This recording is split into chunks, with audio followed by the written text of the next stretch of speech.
तस्वा आजायन्ताजे के जो भाया दाता गावो अजग्निरे तस्मात् जाता आजावया तम जग्नम बारहि की प्रोक्षण पुरुकं जातमग्रता तेन देवा आयजन्त साध्य दिगायश्चे यद्पुरुकं व्याददो कतिराभ्यकल्पयन् मुखं किमस्यासीत् किं बाहु किमूरुपादा उच्येते ब्राह्मणोऽस्य मुखमासीत् बाहुराजन्या कृता ऊरु तदस्य यद्वेश्या पृथिव्यां शूद्रो अजायत चन्द्रमा मनसो जातचक्षुः सूर्यो अजायत श्रोत्राद्वायुष्य प्राणस्य मुखादग्निरजायत नाभ्या आसीदन्तरिक्षगुं शीर्षोऽध्योः समवर्तत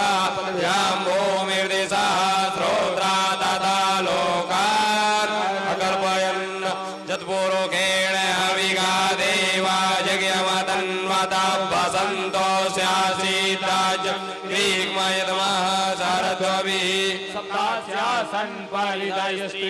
सप्तसमिधा कृता देवा यद्यजन्तन्वान अवग्नन् पुरुषं पशुं जग्नेन जगमयजन्त देवास्तानि धर्माणि प्रथमान्य सन्नाते हनकं महिमानः सचन्द्र यत्र पूर्वे साध्याः सन्ति देवाः पूर्वे साध्याः सन्ति देवाः।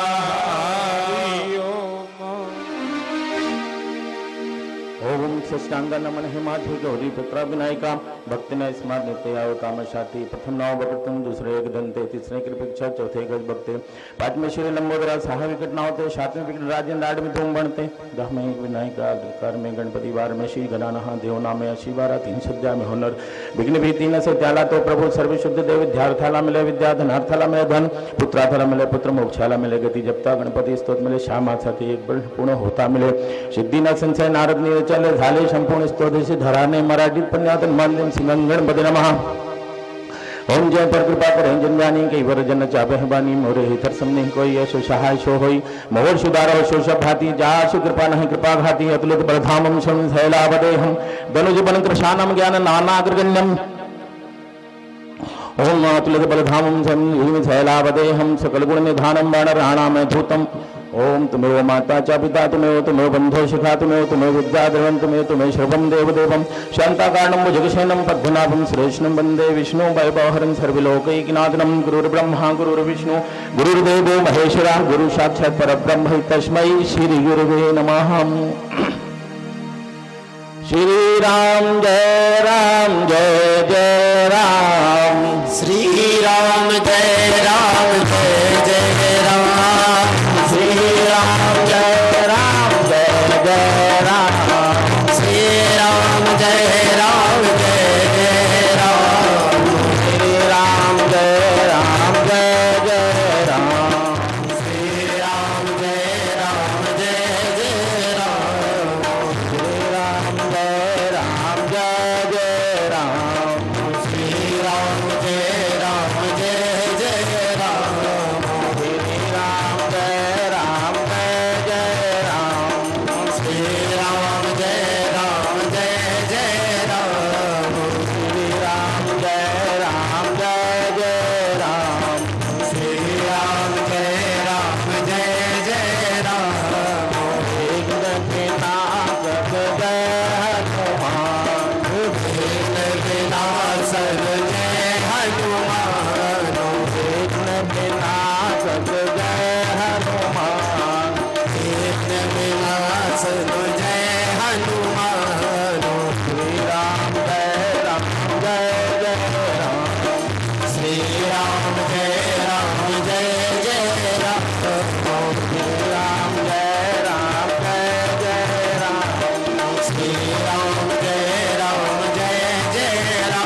राम जय राम जय जय राम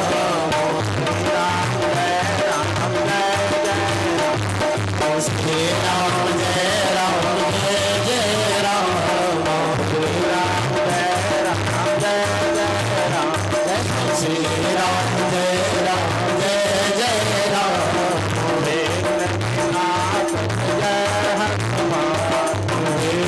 मेरा सब जय हनुमान श्री राम जय राम जय जय राम श्री राम जय राम जय जय राम।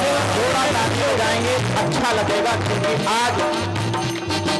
आज इस ककरा ग्राम गंगा झिरिया के क्षेत्र में ऐसा मौका शायद बार बार नहीं आएगा मेरे भाइयों। आज ऐसा है कि हमने ये सुना है कि भगवान इंसान को बनाता है, हमने ये सुना है कि ईश्वर इंसान को बनाता है, लेकिन आज इस ककरा ग्राम के गंगा झिरिया के क्षेत्र में हमने देखा है कि इंसानों ने भगवान का निर्माण किया है। कितना वो पवित्र दिन है आज वसंत पंचमी का, कि उस दिन आप लोगों का ये मौका मिला धर्म लाभ लेने का। आप लोग इस स्थल पे आए, आकर के आप लोगों का शिव का गुणगान किया, मंत्र उच्चारण कर करके आप लोगों ने शिवलिंग निर्माण किया।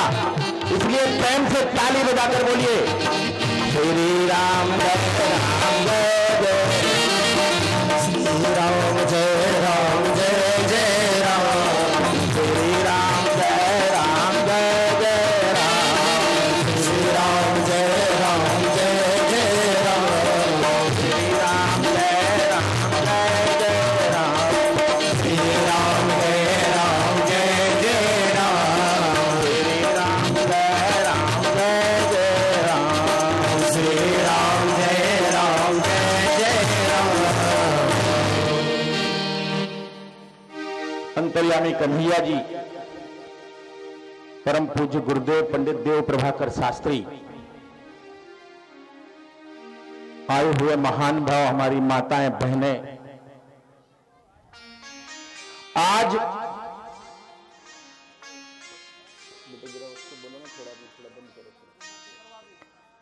तो आज हमारे इस स्थल में कहा गया है कि हम अपने जीवन का हर काम करते हैं, हर तैयारी करते हैं, हर जीवन का हर समय काटने के लिए समय व्यतीत करते हैं, हर काम करते हैं।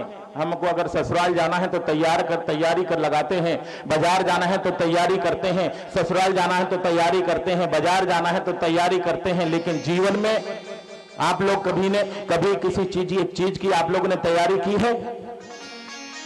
जबकि सबको मालूम है कि मुझे कभी ना कभी जाना है। ककरा ग्राम के गंगा झिरिया के क्षेत्र में हमने देखा है कि इंसानों ने भगवान का निर्माण किया है। कितना वो पवित्र दिन है आज वसंत पंचमी का, कि उस दिन आप लोगों का ये मौका मिला धर्म लाभ लेने का। आप लोग इस स्थल पे आए, आकर के आप लोगों का शिव का गुणगान किया, मंत्र उच्चारण कर करके आप लोगों ने शिवलिंग निर्माण किया। इसलिए प्रेम से ताली बजाकर बोलिए श्री राम जय राम जय जय श्री राम जय राम जय जय राम श्री राम जय राम जय जय राम श्री राम जय राम जय जय राम श्री राम जय राम जय जय राम श्री राम जय राम जय जय राम श्री राम जय राम जय जय राम श्री राम जय राम जय जय राम। अंतर्यामी कन्हैया जी, परम पूज्य गुरुदेव पंडित देव प्रभाकर शास्त्री, आए हुए महान भाव, हमारी माताएं बहनें, आज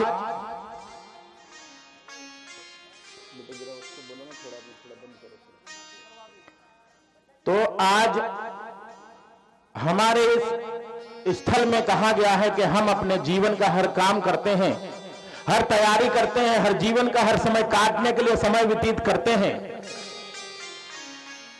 हर काम करते हैं। हमको अगर ससुराल जाना है तो तैयारी कर लगाते हैं, बाजार जाना है तो तैयारी करते हैं, ससुराल जाना है तो तैयारी करते हैं, बाजार जाना है तो तैयारी करते हैं। लेकिन जीवन में आप लोग कभी किसी चीज की आप लोगों ने तैयारी की है?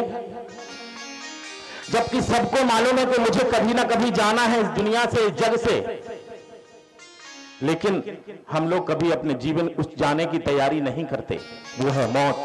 कभी आप लोगों ने मौत की तैयारी की है? जबकि हर इंसान को पता है कि मुझे आज नहीं तो कल जाना है। जाने के लिए अगर हम अपनी तैयारी करें, जीवन का संघर्ष करने के लिए करते करते हम जीवन अपना व्यतीत कर देते हैं।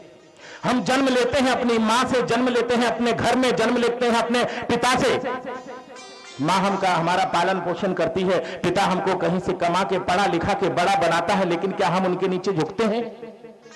जीवन में हमने देखा है कि हम तैयारी करने जाते हैं लेकिन तैयार नहीं हो पाते। ऐसा मौका हर इंसान को नहीं मिलता है तो जीवन की हम अपने मौत की तैयारी कर सके। मेरे भाइयों, अगर मौत की तैयारी करना है तो वो है श्रीमद् भागवत का पाठ।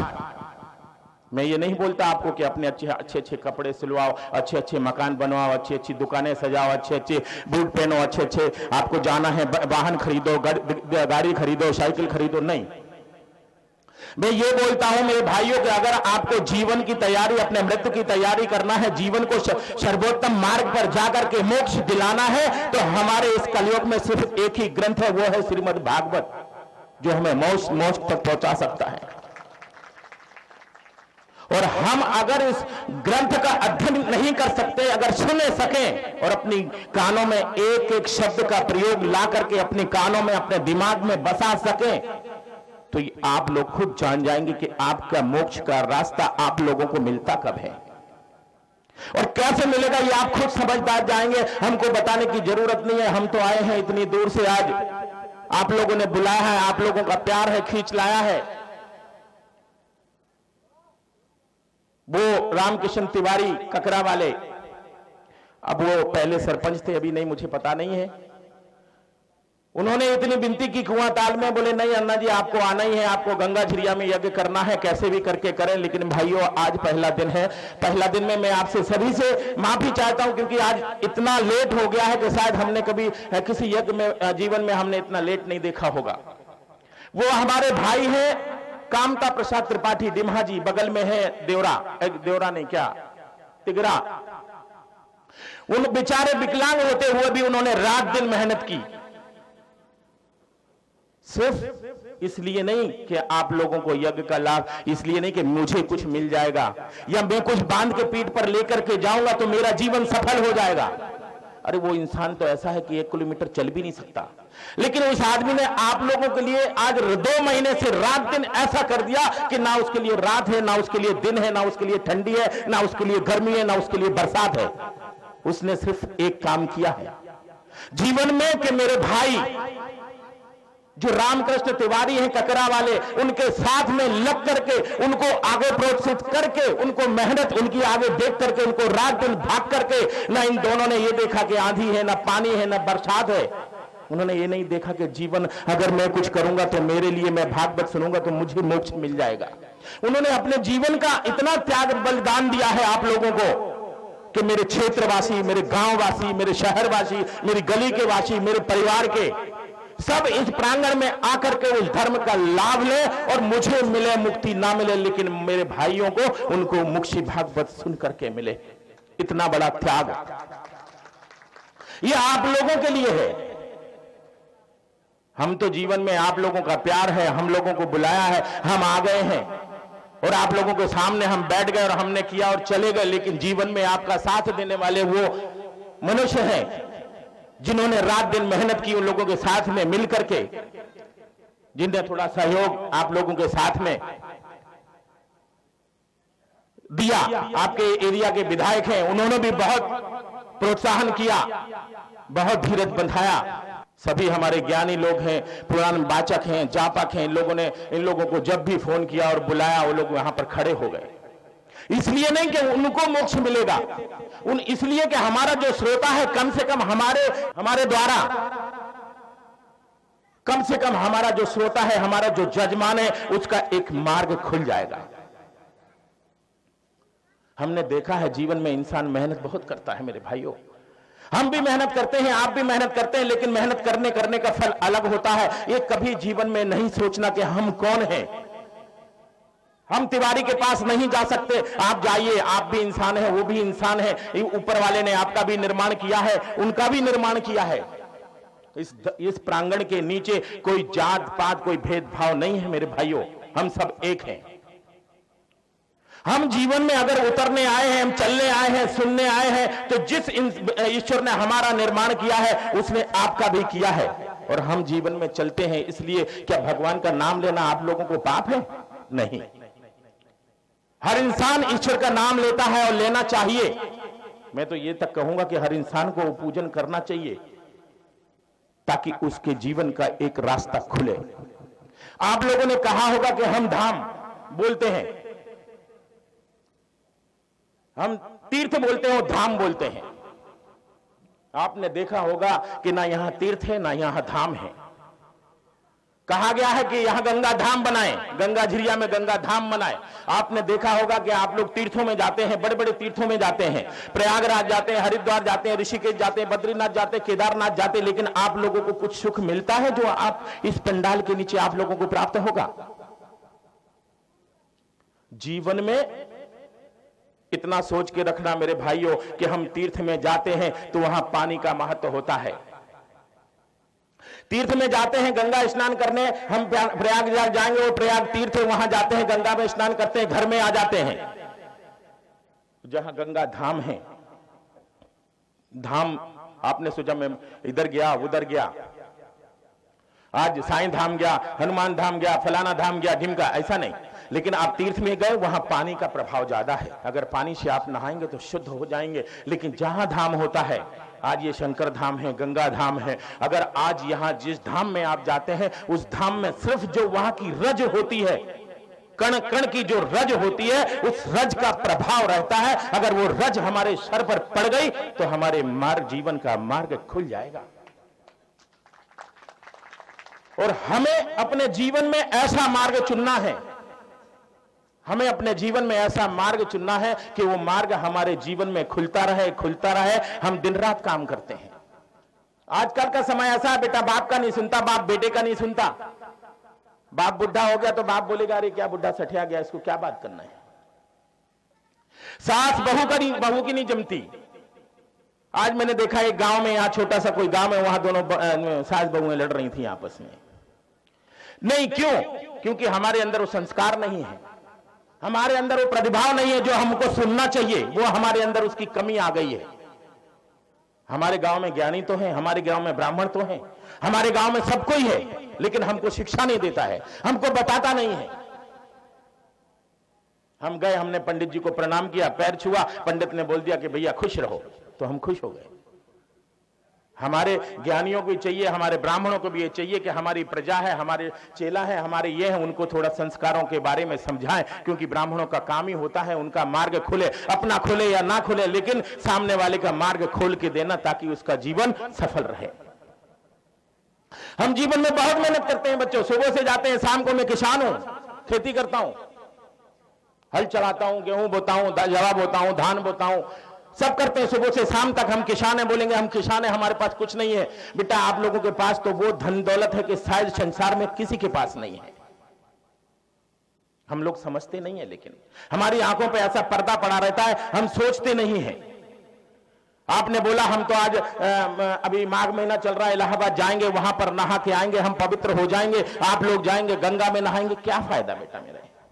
मैं बोलता हूं बच्चों को, उस गंगा में नहा करके क्या फायदा जहां पे तुम्हारे अंदर का मन पवित्र नहीं है। अगर तुम्हारा मन पवित्र है तो तुम्हारे घर में गंगा है और तुम घर में ही पवित्र हो जाओगे। लेकिन अपने संस्कारों के साथ में जीवन में उतरना है, तो जीवन को जब अब तक तुम सीढ़ी पे उतरोगे नहीं, पैर नीचे नहीं रखोगे, तो जीवन में उतर नहीं पाओगे। तो चढ़ना है तो भी आपको सीढ़ी से ऊपर चढ़ना पड़ेगा। हम बोलते हैं हमको पेड़ पर चढ़ना है, चढ़ोगे कैसे? चढ़ने के लिए जगह तो चाहिए, और जब चढ़ने के लिए जगह नहीं तो हम चढ़ नहीं पाएंगे। और दूसरी बात, आना चाहिए, आएंगे कैसे? उसके लिए हमको कोई गुरु बनाना चाहिए। गुरु कैसा होता है? हमने गुरु बनाया, उन्होंने हमको शिक्षा दी। आप लोगों ने गुरु बनाया, वो आपको शिक्षा देंगे। गुरु हर प्रकार के होते हैं। कोई काम सिखाता है, वो हमारा गुरु हो गया। कोई गाड़ी चलाना सिखाता है, वो हमारा गुरु हो गया। कोई बजाना सिखाता है, वो हमारा गुरु हो गया। हमारे बच्चों को किसी ने हारमोनियम बजाना सिखाया तो उसका गुरु हो गए। गुरु हर चीज में होते हैं, लेकिन गुरु की बात का पालन करो। गुरु क्या बोलता है वो सुनो। ये मत बोलो कि नहीं गुरु जी ने बाजा सिखा दिया तो मैं चला, अभी मैं अलग प्रोग्राम करने लगेगा। नहीं, गुरु जी को बेटा साथ में लेके चलो। तो ऐसा कभी भी जीवन में अगर आपको उतरना है और जाना है तो उनके मार्ग पे चलो। मार्ग आपका अपने आप आपका दरवाजा खोल देगा। हम बहुत मेहनत करते हैं, हम जीवन में हम देखते हैं कि हमारे पास अथाह पैसा हो गया, हम ब्राह्मण हैं, हम पूजन करते हैं, दुनिया भर की बात करते हैं और घर में ही हमारे परेशानी है कि घर में बालक नहीं है, तो हम क्या करें? जब हमारे घर में बालक नहीं है, हम सोचते हैं, लोग बाग जीवन में बहुत कुछ करते हैं बालक के लिए कि मेरे को संतान नहीं है, प्रभु मेरे को संतान देना। लेकिन ऐसा कोई आदमी नहीं कि जिसको संतान ना हो।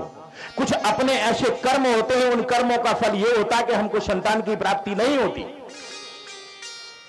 एक पंडित जी थे, बहुत पैसे वाले, जहां मिलेंगे आपने देखा होगा, जहां मिलेंगे पंडित जी मिलेंगे। उन लोगों पर इतनी कथाएं आधारित है कि अगर बोलता रहूं 7 दिन रात दिन तो भी खत्म ना हो। पंडित जी बहुत पैसे वाले थे। उनके गांव में लोग बाग उनको बोलने लगे, पंडित जी तुम्हारी उम्र तो 45-50 साल की हो गई है, तुमको बच्चा नहीं है, तुम्हारे घर में गाय है उसको भी बछड़ा नहीं है, तुम्हारे घर में तुलसी है वो भी सूख जाती है, क्या कारण है इसका? बोले बेटा क्या करूं, मैं सुबह पानी तो रोज डालता हूं, लेकिन जब देखता हूं तुलसी का बिरवा मेरा सूख जाता है। गाय को मैं इतनी सेवा करता हूं लेकिन बछड़ा आज तक नहीं दिया, बेटा मैं क्या करूं, मेरी क्या गलती है? पत्नी है घर में, सब कुछ है, लेकिन क्या करूं, संतान नहीं है। मैंने बोला क्या किया जाए? सोचते सोचते कहा गया है कि हमारे घर में बहू है तो हम उसको टोकना चालू कर देंगे कि इसको बच्चा नहीं है, तो ऐसा नहीं है, उसकी गलती नहीं है, वो तो बच्ची है। जैसे दूसरे घर से आज हमारे घर में आई तो हमारी बच्ची हो गई। वैसे आजकल ऐसा कोई नहीं मानता, हर घर में आती तो सास बहू की लड़ाई चालू हो जाती है। मेरा कहना ऐसा है, मेरी माताओं, मेरे भाइयों, मेरे बहनों सब, कि लड़का लड़की की कुंडली मिलाना बंद कर दो। क्यों? लड़का लड़की तो पति पत्नी हो जाते हैं, एक दूसरे में समाहित हो जाते हैं, उनकी पत्नी कुंडली मिला के कोई फायदा नहीं है। अगर कुंडली मिलाना है तो सास और बहू की, सास बहू की कुंडली मिलाएंगे तो शायद कुंडली मिल जाएगी और घर में कोई लड़ाई नहीं होगी। तो सास बहू की कुंडली जल्दी मिलाए। हमारी बच्ची बहुत खुश हो गई कि शायद हमारी सास की कुंडली हमारे से मिलाई जाए। तो ऐसा अगर करने तो शायद चमत्कार हो जाए, लेकिन ऐसा तो कोई करता नहीं है। लड़का लड़की की कुंडली मिलाते हैं, शादी हो गई। अब ये कभी कभी अड़चने हमारे बीच में, कोई अच्छा कार्य करने जाओ तो उसमें अड़चने हो जाती हैं। अपनी पब्लिसिटी आदमी को लोग बाग हमें जाने। आज की बात है, इसी प्रांगण की बात है, यहां कार्यक्रम चल रहा था। कार्यक्रम चल रहा था तो कुछ लोग ऐसे आए, विद्वान लोग हैं, आए, बोले महाराज ये काम ये लोग नहीं करेंगे। मैं बेटा क्यों नहीं करेंगे? करना चाहिए, अच्छी बात है। बोले नहीं। मैं बेटा ये आपस की बात है ना, अंदर आके मुझसे बात कर लेते, अपन बैठ के उसको सुलटा लेते। 10 आदमी के बीच में बोलने की क्या जरूरत है? बोले महाराज वाह आप ऐसा क्यों बोल रहे? मैंने क्यों? बोले महाराज मैं 10 आदमी के बीच में नहीं बोलूंगा तो लोग कैसे जानेंगे कि मैं फलाना हूं? मैं बेटा अपना नाम करने के लिए तो मेरे को यहां लड़ने के लिए आ गए। तो बोले नहीं ऐसी बात नहीं है। तो मैं लगा कैसी बात है बताओ? बोले जैसे हम कर रहे वैसे चलो। मैं बेटा देखो ये मेरा काम नहीं है, यज्ञ है। भगवान ऊपर वाला जैसा हमें मार्ग देता है हम वैसे चलते हैं, जो वो बताता है वैसा करते हैं और वैसा ही होगा। हम तो इंसान हैं, हम लोग क्या कर सकते हैं? तो मैं लगा बेटा जो भी बोलना है अपन आपस में कान डाल के बोल दो, छोटी बातें हैं सब निकल जाती हैं। 10-20 और आदमी मिला दिए, 10-20 और इकट्ठे हो गए। मैं भाई अब तो मान जाओ यार, अब तो लोग जान गए कि तुम फलाने हो, अब क्यों डर रहे हो? बोले अभी तक कम जाने थे, अभी ज्यादा जानना चाहिए। मैं यार ऐसे आदमी तो नहीं पहली टाइम देखा कि अपनी खुद की पब्लिसिटी लड़ाई लड़के लड़ रहे हैं। बोले मुझे कैसे लोग बजाने में फलाने गांव का रहने वाला हूं। मैं भाई कोई नहीं जाना, लेकिन मैं तो जान गया। बोलते आपके एक जानने से क्या होता है, एरिया में जानना चाहिए कि मैं कौन हूं। भले आप अपना काम करते रहो, ठीक है, लेकिन लोग मेरे को जाने कि मैं आया था और चले। मैं ठीक है भाई, जैसा आप बोलेंगे वैसे ही होगा, अभी शांत रहो। आए, बोले और चले गए। बाद में दिखाई नहीं दिए वो कहां है, उनका क्या करना है क्या नहीं। मतलब लोग बाग अपने आप को भी ऐसी, हमारी सासें होती हैं, हमारी नहीं, आप लोग सबकी, जिनकी बहुओं की हैं, जो बहू बेचारी उदास होकर बैठी होगी, सास लड़ेगी तो बाजू बगल वाले घर में, मराठी में बोलते हैं माझी शून एवढी चांगली आली माझे घरात कि मला एक माफ करना, समझ नहीं पाते, मैं समझा दूंगा आप लोगों को। माझी शून एवढी चांगली आहे माझ्या घरात अशी आली की आजपर्यंत अशी सून मी बघितली नाही, आजपर्यंत अशी सून बघितली नाही। मी बोललो का, पण अशी का सून तुमची सून मध्ये का लागला एवढा, काय सोन्याचे हिरे लागले का तुमची सून मध्ये की तुम्ही आजपर्यंत ह्याला बघितलं नाही। चिंता मत करो, समझा दूंगा हिंदी में। तो मैंने बोला कि माता जी क्या बात, हिंदी में सुन लो। बोले बेटा ये जब से ये बहू मेरे घर में आई है, खर्चे के अलावा दूसरा काम ही नहीं है, खर्च की बिटिया लगता है। मेरा खर्च की बिटिया कैसे हो गई है माता जी, आपने ऐसा कैसे सोच लिया। बोले जब से आई है तब से मेरे लड़के को इसने खरीद लिया है। मेरे लड़के से बोलता कभी ये लेके आओ, कभी वो लेके आओ, कभी ऐसा करो, काम नहीं करने देते। मैंने माता जी आप आई होंगी तब भी नए नए में आपने भी ये चाचा जी को लेके गई होंगी बाजार में कि कुछ नहीं तो मुझे वो क्या कान के क्या बोलते हैं झुमका लाके दे दो। तो बोले ऐसे थोड़ी होता है, मैं क्यों बोलूंगी। मैंने आपने भी बोला था अभी उनके भी दिन है, 2-4 साल की बात है, बच्चे वाले हो जाएंगे तो सब बंद हो जाता, फिर कोई नहीं जाता, आप शांति रखो। 2-4 साल में तो बोले मेरे घर पूरा बर्बाद हो जाएगा। मैं फिर शादी नहीं करना चाहिए थी आपको, घर बर्बाद हो जाएगा तो। बोले मेरा लड़का ऐसा कुआरा रहेगा, ऐसा कैसे चलेगा। मैं अगर माताजी आपको अपने लड़के को शादीशुदा करना है तो शादी तो करनी पड़ेगी, नहीं तो फिर पेड़ से कर दो, वो तो बेचारा खड़ा ही है, कहीं जाने वाला नहीं, कुछ खर्चा भी नहीं होगा। तो बोले आपको महाराज मैंने बोला तो आप भी उल्टा बोल रहे हैं। मैं उल्टा नहीं, मैं जो बोल रहा हूं आप उस पर ध्यान दो। आपका टाइम आ गया, अब बुढ़ापा का शरीर है, आप भगवान का नाम लो, भगवान का नाम लो, जिसमें आपको आपका मार्ग खुलेगा। अभी तो भगवान का नाम लो। भगवान क्या है, मैं ईश्वर का नाम लो। तो बोले कैसा लेना चाहिए, तो मैंने बोला माता जी भज राम नाम दीवाना, भज राम नाम दीवाना। बुंदेलखंड में ही बोल रहा हूं। आया था एक टाइम और शाहपुर में तो मैंने कुछ सीखी थी, दूसरी टाइम आया कुआंताल में तो थोड़ी सीखी, तीसरी टाइम आया यहां पे गंगा झिरिया में, तो अब मैं कितना सीखा आप लोग मेरे मास्टर है मुझे बताना। भज राम नाम दीवाना, भज राम नाम दीवाना, जीवन का कौन ठिकाना। भज राम नाम दीवाना, जीवन का कौन ठिकाना। भज राम नाम दीवाना, जीवन का कौन ठिकाना। भज राम नाम दीवाना, जीवन का कौन ठिकाना। भज राम नाम दीवाना, जीवन का कौन ठिकाना। भज राम नाम दीवाना, जीवन का कौन ठिकाना। भज राम नाम दीवाना, जीवन का कौन ठिकाना। भज राम नाम दीवाना, जीवन का कौन ठिकाना। मैंने जब उनको बोला कि माता जी भगवान का नाम लो, राम का नाम लो, आपका तो जीवन 4 दिन का है, कल क्या होगा पता नहीं। तो बोले ऐसा कैसा, मेरा जीवन मेरे पास है। मैंने बोला माता जी आपका जीवन तो आपके पास है, मेरे पास नहीं है, लेकिन आपका जीवन तो छोटी सी चीज है।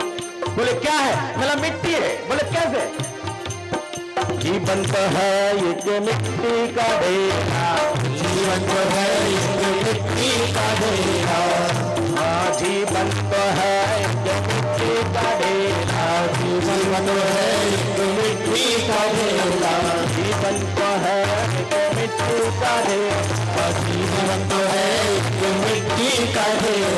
बोले इतना जीवन मेरा, मैं मनुष्य हूँ, इतनी बड़ी मैंने उन्हीं में जन्म लिया है, मैं कैसे ऐसे, मैं ढीला मिट्टी कैसे बन गई? ये होने के बाद क्या होगा? मैला माता जी, पानी पड़े घुल जाना, जीवन का हर शाम गए भूल जाना, जीवन का कौन ठिकाना। नाम ठिकाना, जीवन का कौन ठिकाना। भज नाम ठिकाना, जीवन का कौन ठिकाना। नाम ठिकाना, जीवन का कौन ठिकाना। भज राम नाम दीवाना, जीवन का कौन ठिकाना।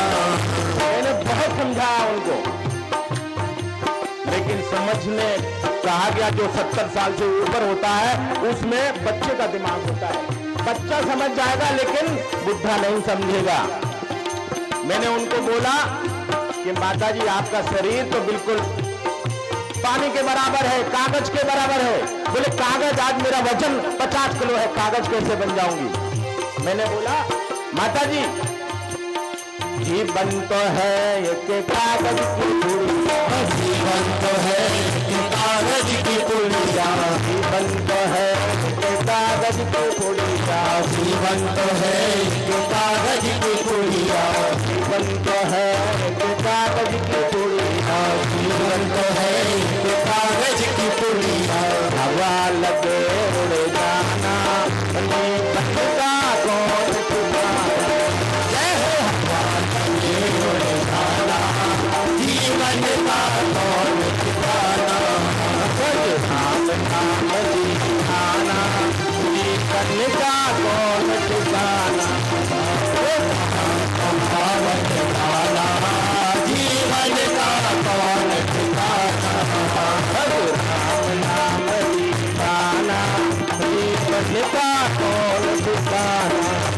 भज राम नाम दीवाना, थोड़ा ताली बजाओ, भाई पीछे बैठे हुए हमारे सबको मेरी जमीनों पर ताली बजाए। राम नाम ठिकाना, जीवन का कौन ठिकाना। भज राम दीवाना, जीवन का कौन ठिकाना। भज राम नाम दीवाना, जीवन का कौन ठिकाना। भज राम नाम दीवाना, जीवन का कौन ठिकाना। समझाते समझाते मैं थक गया। मैंने बोला माता जी आप 50 किलो की हैं, आपका शरीर 50 किलो का है, जरा गौर से सुनना मेरे भाइयों, हमारे जीवन का अंत क्या है? हम क्या हैं? हम बोलते जरूर हैं, मैं बोलता हूं, जैसे मैं इसमें बोलता हूं ये आवाज आप तक पहुंचती है, ऐसा ही हम ऊपर से भेजे हुए दूत है। हमारे जीवन का अंत क्या है? अगर ये समझ गए तो हमारे जीवन के द्वार खुल जाएंगे। हमने उनको समझाया कि माता जी आप 50 किलो की है लेकिन जंगल की लकड़ी के जैसे सूख जाएंगे। बोले हमारा जीवन इतना बेकार हो ही नहीं सकता। बोला आप चिंता ना करो माता जी, आप भी एक दिन चली जाएंगी और आपको जाना ही पड़ेगा। लोग रोते रह जाएंगे लेकिन आप धुआं हो जाएंगे। सुनने को तैयार नहीं। मैंने कहा जीवन तो है जो जंगल की लकड़ी, जीवन तो है एक जंगल की लकड़ी, जीवन तो है जो जंगल की लकड़ी, जीवन तो है एक जंगल की लकड़ी, जीवन तो है जो जंगल की लकड़ी, जीवन तो है एक जंगल की लकड़ी। आग लगे जल जाना, जीवन का आग लगे जल जाना, जीवन का कौन ठिकाना। आग लगे जल जाना, जीवन का कौन ठिकाना। आग लगे जल जाना, जीवन का कौन ठिकाना।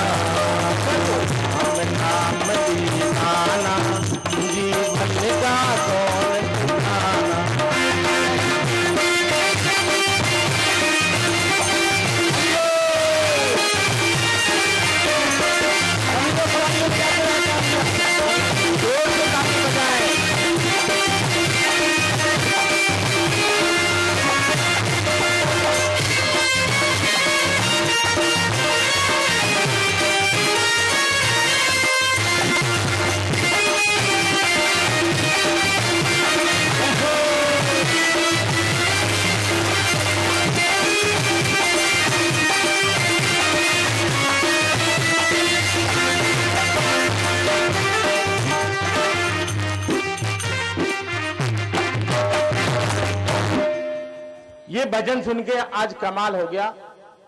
एक हमारा 6 बच्चा है बेचारा, हमने इतने यज्ञ से देखा कभी ताली नहीं बजाई, लेकिन आज कमाल हो गया, हर चीज भूल करके बेहोश होकर के ताली बजा रहा था। वो लड़का बैठा साथ में माइक पे, सोच लो कभी उसने नहीं बजाई। ये पहला टाइम है जो मैंने देखा जीवन में, लेकिन सुनने का मन बनाया। ये देखो, हंसो मत आप लोग, सोचो मत, सोचो कि उस बालक के अंदर कितनी श्रद्धा आ गई सुनने के बाद कि मेरा जीवन क्या है। हम अपने जीवन को बड़े बड़े ढाढ़स देते हैं, अपने आप को बड़ा बड़ा मानते हैं, हम ये करते हैं, लेकिन है क्या? लास्ट में क्या होना है? खाक।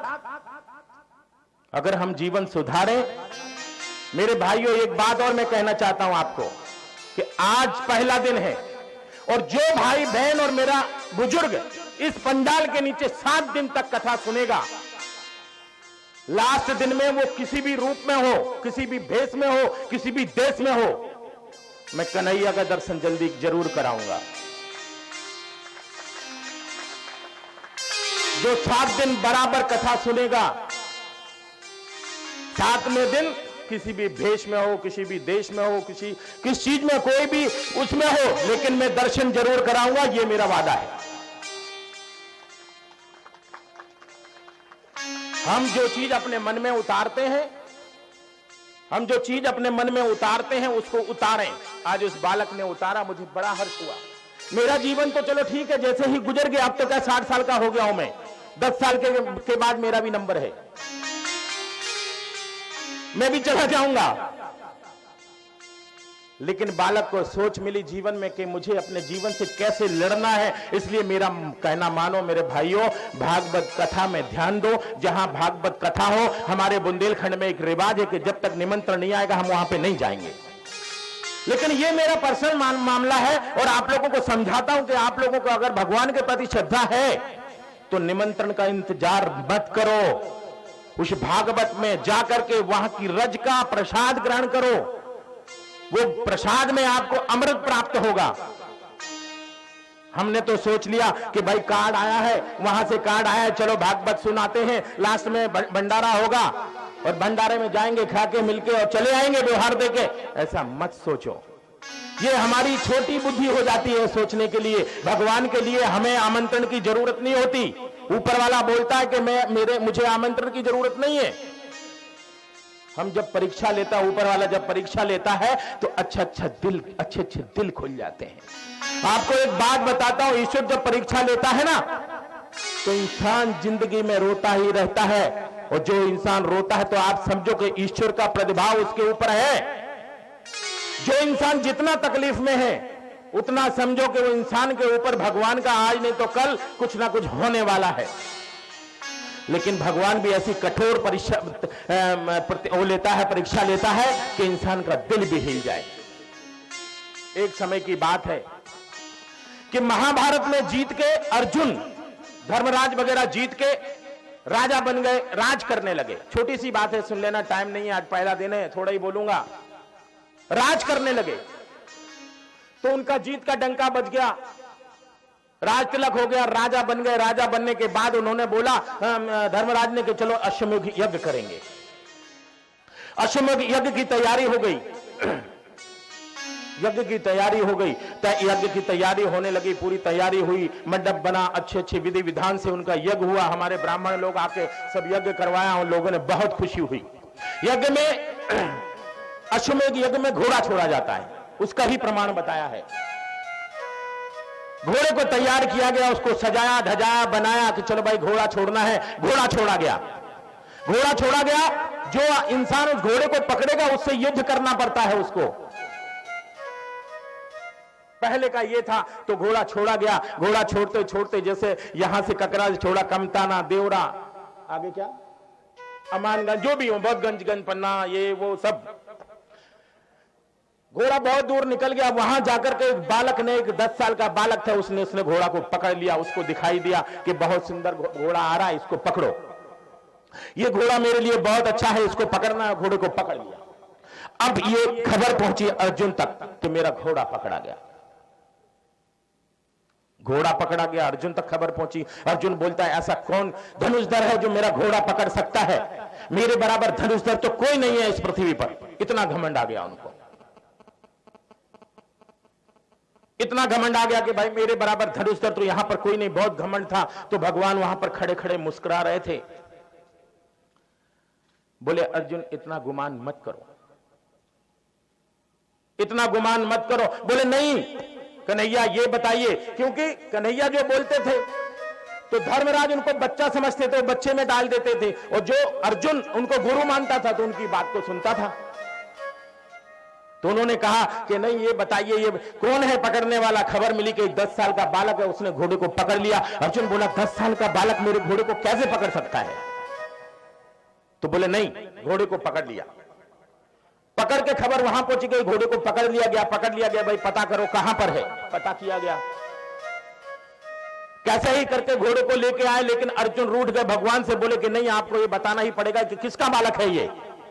भगवान बोले बेटा वो भी मेरे शिष्य का ही बालक है, मेरा बहुत बड़ा शिष्य है, उसका भी बालक है, उसकी रक्षा भी मैं ही करता हूं, तेरी भी रक्षा मैं करता हूं। बोले नहीं ऐसा कोई हो ही नहीं सकता, जितना मैं आपको मानता हूं कोई मानने ऐसा कोई पृथ्वी पर मान ही नहीं सकता। अर्जुन ने कहा कि भगवान ने कहा कि अर्जुन इतना घमंड अच्छा नहीं है। बोले नहीं आप मुझे बताएं। बोले ठीक है मैं परीक्षा लेकर के बताता हूं कि वो कितना बड़ा मेरा पुजारी है, और मेरी बात को अटल है कि उसके घर से कोई आदमी भूखा नहीं जा सकता। उसके पास खाने के लिए हो या ना हो, लेकिन वो दूसरे को खाना जरूर देगा। अगर तुमको करना है तो चलो मेरे साथ। बोले चलो। तो उन्होंने कहा, कन्हैया ने धर्मराज से कहा कि तुम शेर बन जाओ, खाली दरवाजे पे जाके चिल्लाना, आवाज करना। और अर्जुन को बोला तुम साधु बन जाओ, मैं भी साधु बन जाता हूं, तीनों चलते हैं और हम परीक्षा लेंगे। अर्जुन ने बोला भाई ये कौन है, चलो इसको देखते हैं, आखिर कन्हैया किसकी परीक्षा ले रहा है, चलते हैं। अर्जुन साधु बन गए, धर्मराज को शेर बना दिया, और भगवान कृष्ण भी साधु के रूप में चले गए। जाते जाते जाते जाते वो इंसान के घर पर पहुंचे। वो इंसान के घर पर जैसे पहुंचते हैं, पहुंच करके उसने आदर सत्कार किया, बुलाया। उन्होंने बोला नहीं हम नहीं आएंगे। बोले महाराज ये तो बेइज्जती हो जाएगी मेरी, आप मेरे घर पर आइए। बोले आएंगे क्या, हमको बहुत भूख लगी है। बोले महाराज खाने का भी प्रबंध हो जाएगा, आप आए। बुलाया, जैसे तैसे आने के बाद बोले खाने का प्रबंध किया गया। बोले महाराज आप लोगों को खाने का प्रबंध हो गया है? बोले नहीं मेरा शेर भी भूखा है, वो तो शाकाहारी खाने को तैयार ही नहीं होता है, उसका क्या करेंगे? बोले महाराज अगर उसको खिलाना चाहिए तो मैं कहां से लेके आऊं, आप बताएं तो मैं शिकार करके। बोले नहीं वो ऐसा खा ही नहीं सकता। बोले तो क्या करना पड़ेगा? बोले उन्होंने बोला कि तुम्हारे पास एक बेटा है। बोले हाँ महाराज एक बेटा है। बेटे का नाम लेते हुए उस बाप की आंखों में आंसू आ गए। बोले भगवान ने कहा कि बेटा तुम्हारे पास एक बेटा है, वो दे दो। राजा ने कहा कि ये क्या है महाराज, एक बेटा है, वो भी ऊपर वाले की ईश्वर की देन है, और आप बोलते हो मेरे शेर के सामने डाल दो, मैं कैसे? वो भी बोले नहीं मुझे कुछ नहीं सुनना, उसमें भी शर्त है। बोले महाराज वो शर्त भी बता दी जाए, क्या है? बोले वो शर्त ऐसा है कि आप अपने बालक को खड़ा करके दोनों पति पत्नी अपने हाथ से आरी पकड़ के उसके 2 टुकड़े करेंगे, और सबसे बड़ी बात यह है कि आंखों से आंसू नहीं निकलना चाहिए। अगर आंसू निकल गए तो मेरा शेर वो गोश्त नहीं खाएगा। बहुत बड़ी परीक्षा भगवान ने ली। बोले कि महाराज तो मुझे क्या करना पड़ेगा? उसे पिताजी ने बेटे को बुलाया, बेटे को बुलाकर कहा कि बेटा ऐसी ऐसी बात है, आज तेरे बाप का प्रण है, मैं क्या करूं? बोले पिताजी आपका पूरा अधिकार मेरे पर है। धन्य हो बेटा, पूरा अधिकार आपका मेरे ऊपर है कि आप जन्मदाता है तो जन्म लेने का भी अधिकार आपका ही है, और आपके प्रण कभी खाली हो जाए मैं कभी सोच नहीं सकता। आपने अगर जन्म दिया है तो जन्म लेने का भी पूरा हक आपको है। ऐसा उसके सामने आपत्ति आ गई। उसने पत्नी को सुनाया, पत्नी धड़म से जमीन में गिर गई, बेहोश हो गई। बोली मैं क्या करूं, आज मेरा एक बेटा है, वो बेटा भी आज मेरी परीक्षा है। ईश्वर क्या कर रहे है तू, कि जीवन भर मैंने तेरी सेवा की है और आज एक बेटा है, वो बेटा भी तू मांग रहा है, मैं क्या करूं? सोचते सोचते परेशान हो गई। परेशान होने के बाद उन्होंने कहा, राजा ने कहा अपनी पत्नी से कि क्यों चिंता कर रही है, आज अगर उसकी मर्जी है, अगर घर से कोई वापस चला जाएगा तो मेरा प्राण खत्म हो जाएगा, ये तो करना ही पड़ेगा। राजा ने मंजूर कर दिया। राजा ने मंजूर कर लिया। राजा बोला ठीक है महाराज, जैसा आप चाहे मैं करने को तैयार हूं। उन्होंने बोला ठीक है। बालक को नहवाया धुलाया, सब कुछ कराने के बाद बालक को खड़ा किया। दोनों मां बाप ने अपने हाथ में आरी को पकड़ा। धन्य है वो बाप और धन्य है वो मां।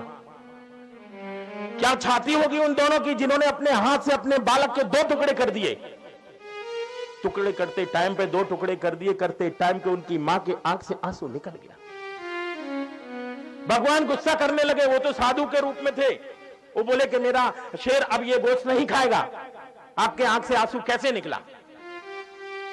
उन्होंने बोला महाराज इसलिए आंसू नहीं निकला कि मैं बालक को अपने हाथ से काट रही हूं।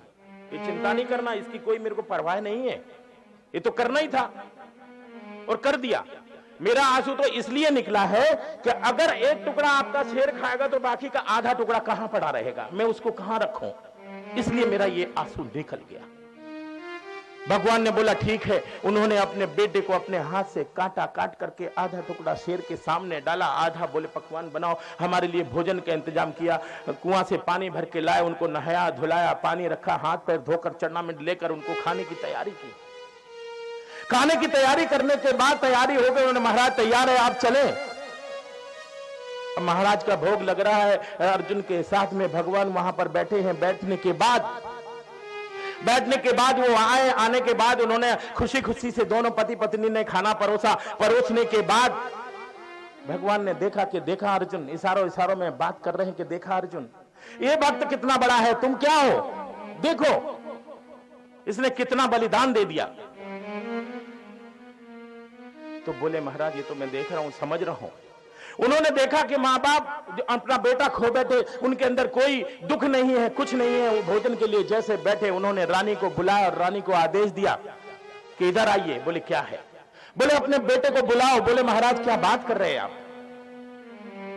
जो एक टाइम चला जाता है वो क्या दोबारा आ सकता है? बोले नहीं महाराज आप बुलाएं। उन्होंने कहा कि नहीं तुम बुलाओ, अपने बेटे को बुलाओ। तो मां का तो मां की ममता तो कहीं नहीं जाती। वो तो बेटी में कहा गया है, एक बुंदेलखंड में छोटी सी कहावत है कि मां, छोटी सी बात है कि जब किसी की डेथ हो जाती है तो कहा गया है कि जो स्त्री है वो सिर्फ 3 महीना रोती है, और अगर होता है तो उसका जो भाई है वो 9 महीने तक विलाप करता है, 9 महीने तक भाई को याद करता है, रोता है, लेकिन 9 महीने के बाद भूल जाता है।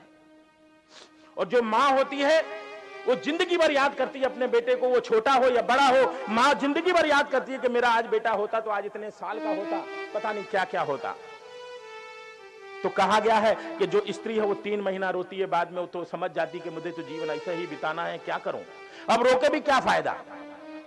और जो अपना भाई होता है वो सिर्फ 9 महीने याद करता है, उसके बाद भूल जाता है। लेकिन माँ एक ऐसी चीज है, मेरे भाइयों एक बात याद रखना, माँ एक ऐसी चीज है, इस्लाम में कहा गया, कुरान में कहा गया है कि माँ बाप के पैर के नीचे की जो मिट्टी है ना उसमें जन्नत है।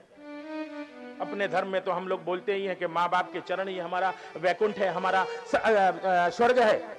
लेकिन इस्लाम में भी कहा गया है कि जो माँ बाप के पैरों के नीचे की जो रज है, जो मिट्टी है, वो भी हमारे लिए जन्नत है। जन्नत मतलब स्वर्ग है। तो अगर ऐसे माँ बाप की पैर की रज हमारे चरणों में गिर, हमारे सर पे जिनके चरणों की रज गिर जाए तो हमारा जीवन पवित्र हो जाएगा। ऐसा ही उससे कहा कि तुम अपने बेटे को बुलाओ। उन्होंने बड़े प्यार से अपने बेटे, उसने बोला बेटा आ जाओ। भगवान ने बोला ऐसे नहीं, भगवान ने बोला ऐसा नहीं, अपने बेटे का नाम लेकर के बुलाओ। उन्होंने अपने बेटे का नाम लिया कि बेटा ताम्रध्वज आ जाओ। जैसा उन्होंने अपने बेटे का नाम लिया कि बेटा ताम्रध्वज, बच्चा वहां से हंसता खेलता हुआ सामने आ गया।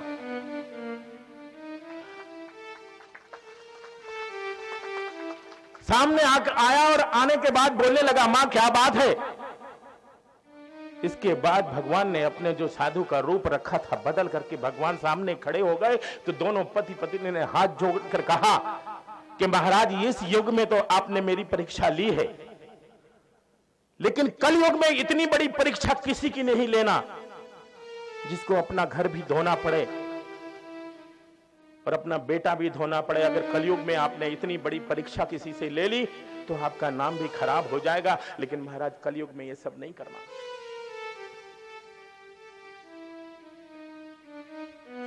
भगवान ने उनकी बात सुनी। बात सुनने के बाद भगवान वहां से लुप्त हो गए और कहा कि अर्जुन देख, ये भी मेरा शिष्य है, तुम भी मेरा शिष्य है। अर्जुन का जितना गुमान था सारा खत्म हो गया, जितना घमंड था उसका खत्म हो गया। खत्म होने के लिए वो एक बालक है, और एक बालक के लिए जो हमारे पंडित जी सुबह से शाम तक भागते हैं कि मुझे बालक चाहिए, जिसको संतान नहीं होती है। मैं बोलता अगर संतान भी होती और उस संतान बड़े होने के बाद बेकार हो जाए, खराब हो जाए, बर्बाद हो जाए, तो आप सबसे बड़ा यही कहते हैं कि ऐसी संतान ना होती तो मैं खुश रहता।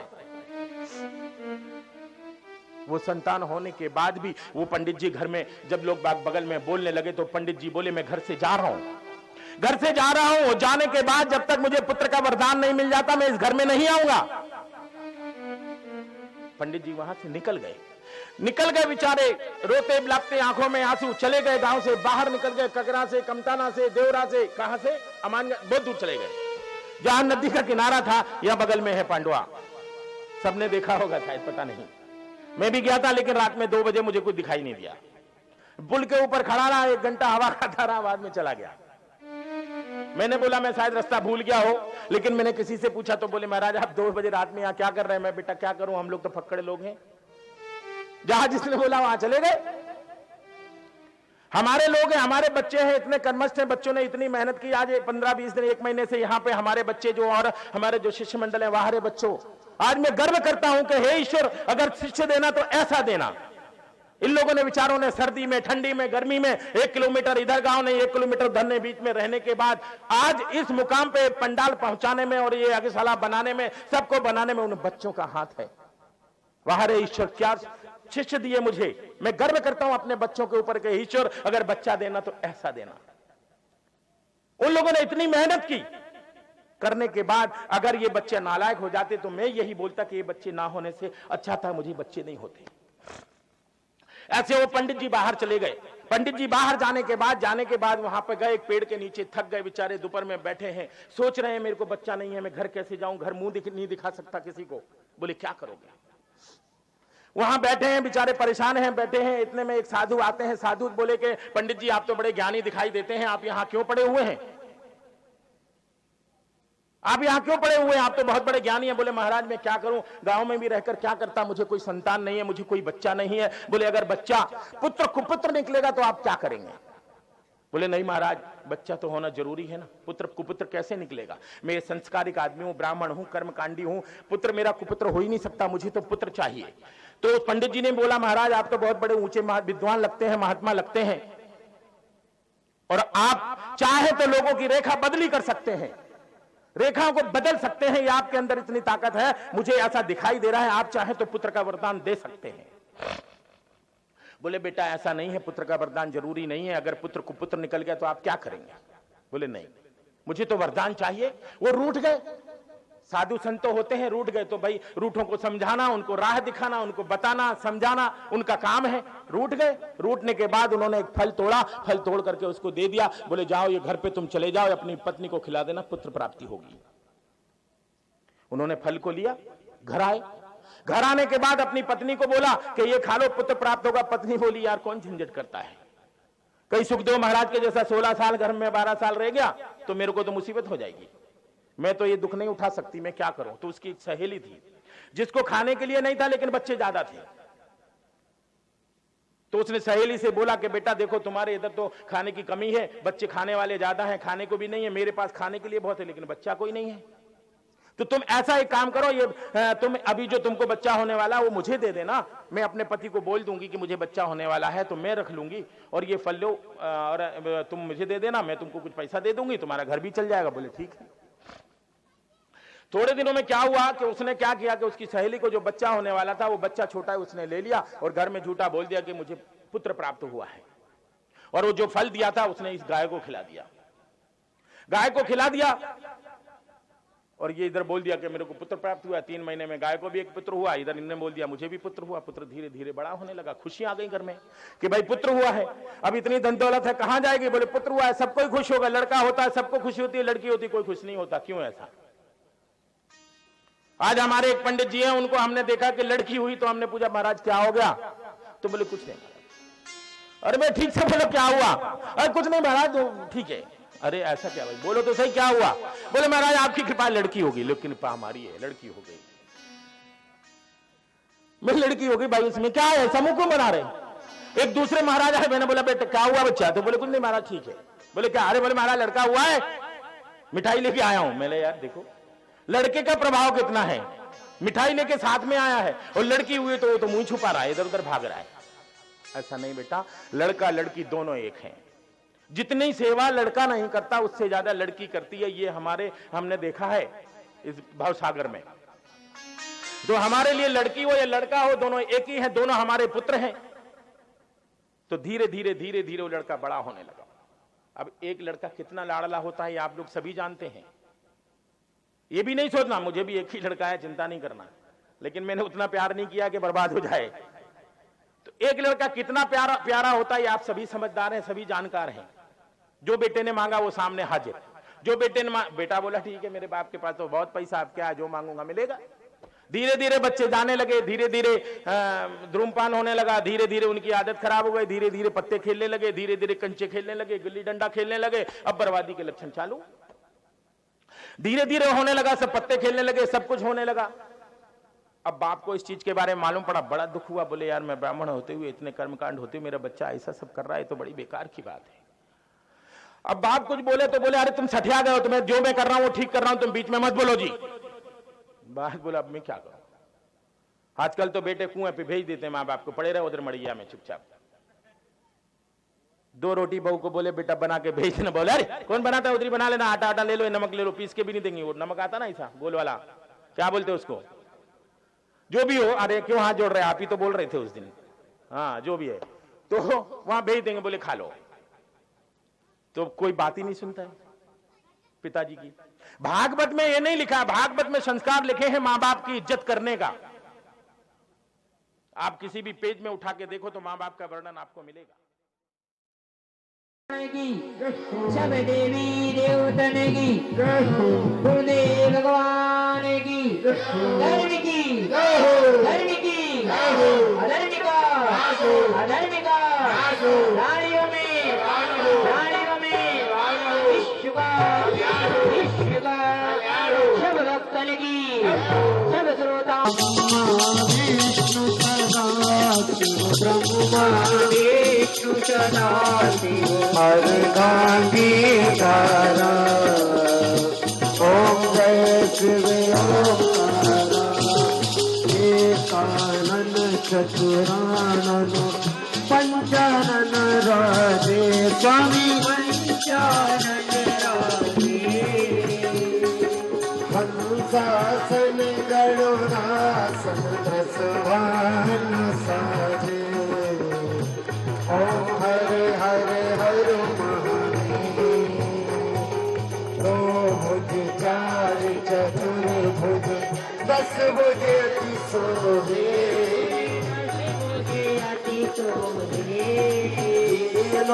रूप निरखता प्रभु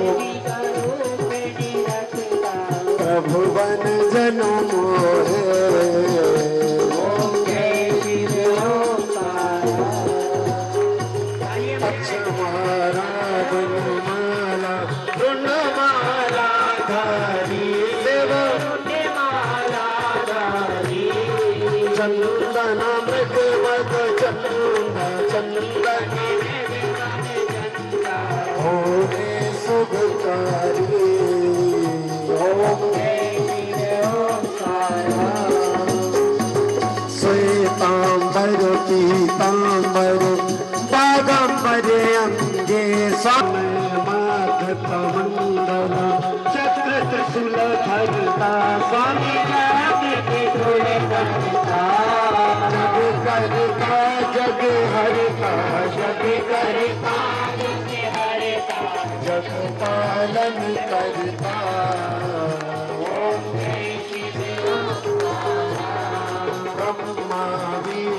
सदा सुनो जानते अभी बेकार स्वामी जानते अभी बेकार प्रणवाक्षर के माथे प्रणवाक्षर के माथे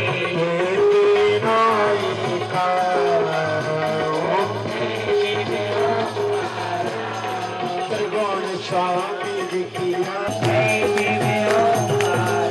ओम जय शिव ओम तारा स्वामी जय शिव ओम तारा ब्रह्मा विष्णु सदा मुरली मधुर गाना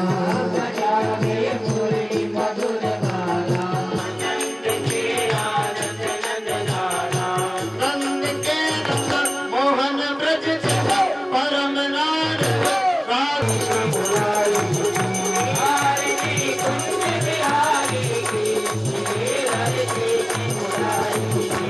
आरती कुंज बिहारी की गिरधर कृष्ण मुरारी की आरती कुंज बिहारी की गिरधर कृष्ण मुरारी राधिका चमक रही यारी राधिका चमक रही यारी रतन वर्षी अलग कस्तूरी तिलक चंद्र सी झलक ललित छवि श्यामा प्यारी गिरधर कृष्ण मुरारी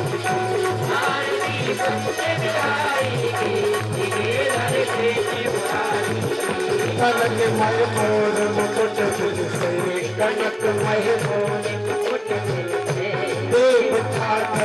मीर गंगा कालिनी संगे अतुल छवि गोप कुमारी गिरधर कृष्ण मुरारी आरती कुंज बिहारी गिरधर कृष्ण मुरारी जहाँ पे प्रकट भई स्वर्ण पे होत मोह भंगा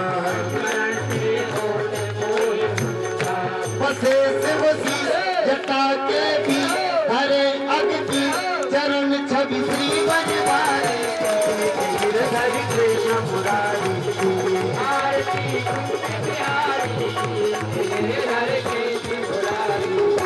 चमकती उज्जवल कट रेणु चमकती बाज रही वृंदावन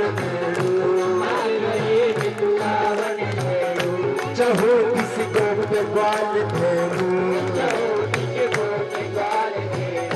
हसत मृदुमंद चांदनी चंदो कटक भव फल तेर सुनिधि अधिकारी हरि कृष्ण मुरारी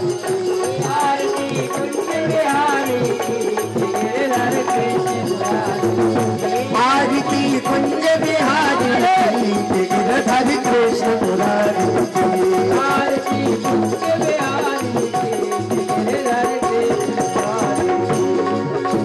कर्पूर गौरम करुणावतारम संसार सारम भुजगेन्द्रयारम सदा वदन्तं हृदयारविन्दे भवं भवानी शतं नमामि कृष्ण की जय कृष्ण राधे की जय राधे कृष्ण की जय हो राधे कृष्ण की जय कृष्ण राधे की जय राधे कृष्ण की जय राधे की जय हो बंसी बंसी बंसी वाले कन्हैया की जय जय जय बंसी वाले कन्हैया की जय हो बंसी वाले कन्हैया की जय जय जय बंसी वाले कन्हैया की जय बंसी वाले कन्हैया की जय जय जय बंसी वाले कन्हैया की जय जय हरे राम राम राम हरे हरे हरे कृष्णा कृष्णा कृष्णा हरे हरे हरे राम राम राम हरे हरे हरे राम हरे कृष्णा कृष्णा कृष्णा हरे हरे हरे राम राम राम हरे कृष्णा कृष्णा कृष्णा हरे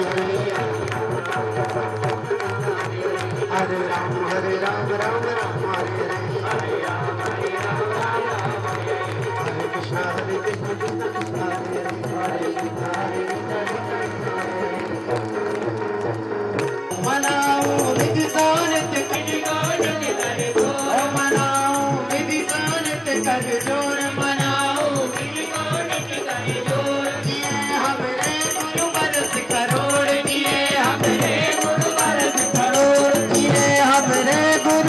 करोड़